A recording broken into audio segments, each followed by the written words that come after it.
আপনাদেরকে ধন্যবাদ ও কৃতজ্ঞতা জ্ঞাপন করছি ভাইয়েরা। আজকে আমাদের কষ্ট দেখে, আমাদের দুঃখ দেখে আজকে 4 দিন যাবৎ আমরা না খেয়ে আসছি, কিন্তু আপনারা আমাদের দুঃখ দেখে বিভিন্ন ভাইয়েরা আমাদেরকে সহযোগিতা করতে এসেছেন, তাও আবারও কৃতজ্ঞতা জ্ঞাপন করছি। আমরা আজকে 4 দিন পর্যন্ত অনেক লোক না খেয়ে আসছে, না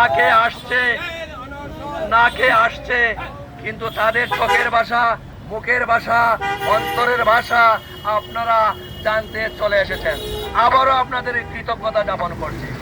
যদি আপনাদের সেই সহযোগিতায় আমরা কিছু সুন্দর সুযোগ পেয়ে থাকি, আমরা আর কিছু বা না পারি, আপনাদের জন্য আমাদের পরিবারের পক্ষ থেকে চিরকৃতজ্ঞ ঋণী থাকবো এবং আপনাদের মায় মুরব্বী যারা দুনিয়া থেকে বিদায় নিয়েছেন তাদের বিদায় আত্মার মাগফিরাতের কামনার জন্য মহান রাব্বুল আলামিনের কাছে দোয়া চাবো।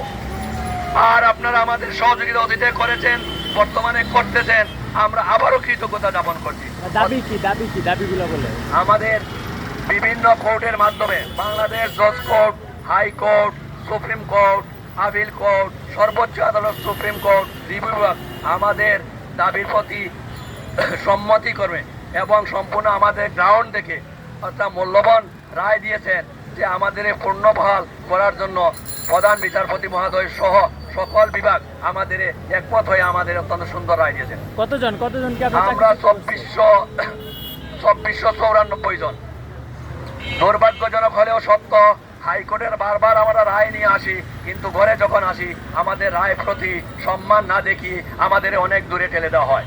কিন্তু সর্বশেষ রায় মাননীয় প্রধান বিচারপতি দিয়েছেন সুপ্রিম আপিল বিভাগের সর্বোচ্চ আদালতের, বলছেন এদের ঘরে ফিরে নাও এবং এদের যে দায় দাবি আছে এদের একত্রতা পোষণ করে তাদের ন্যায্যটুকু পাওয়ান নিয়ে তাদের পূর্ণ বহালের নির্দেশ দিয়েছেন। তাই কাল বিলম্ব করে আজকে অনেক 3 মাসের উপর আমরা অতিবাহিত হচ্ছে, আমরা শুধু অপেক্ষার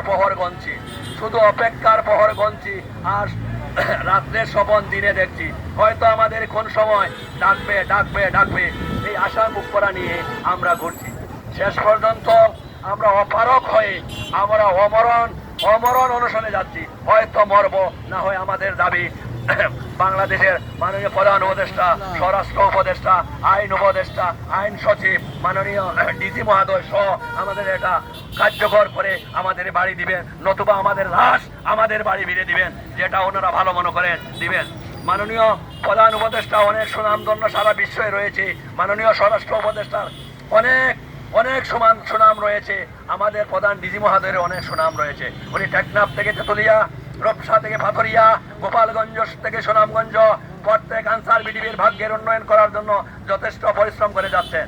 তারই ধারাবাহিকতায় আমাদের ন্যায্য অধিকারটুকু আমাদের সর্বোচ্চ আদালতের রায়ের প্রতি সম্মান দেখিয়ে আমাদের পূর্ণবহাল করার জন্য সবিনয় অনুরোধ করছি। এইটুকু আমাদের দাবি, এক দফা এক দাবি, আমরা কবে ঘরে ফিরে যাবি এই ফিরে নেওয়ার জন্য সবিনয় অনুরোধ করছি এবং ডিসি সাহেবের সুন্দর মতামতের জন্য ওনার কাছে সবিনয় অনুরোধ করছি